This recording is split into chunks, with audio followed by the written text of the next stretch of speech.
মঙ্গলবার নারায়ণগঞ্জ জেলা প্রশাসকের কক্ষে এলএকেসের 4,86 লক্ষ টাকার 18টি চেক হস্তান্তর করেন জেলা প্রশাসক মোহাম্মদ জাহিদুল ইসলাম মিয়া।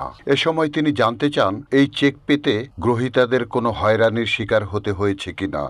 আজকে আমরা টোটাল 18টা চেকের মাধ্যমে 4,83 লক্ষ টাকা এলএকেসের টাকা আমরা বিতরণ করলাম এবং তাদেরকে আমরা জিজ্ঞেস করলাম এই টাকা পেতে তাদের কোনো অসুবিধা হয়েছে কিনা। আপনাদের সামনে জিজ্ঞেস করলাম, কেউ আমাদেরকে জানায় নাই যে কোনো অসুবিধা হয়েছে। সবাই বলেছে তারা ঠিকভাবে পেয়েছে, কোনো অসুবিধা হয়নি। পাশাপাশি জিজ্ঞেস করলাম যে যাদের বয়স কমন হয়েছে তাদের ছেলেমেয়েদের স্কুলে পাঠায় কিনা, আর এই টাকাগুলো তারা কি করবে। অনেকে বললো আবার বাড়ি করবে যাদের বাড়ি ভেঙে গেছে। Report Shahjahan Chowdhury, NNTV, Narayanganj.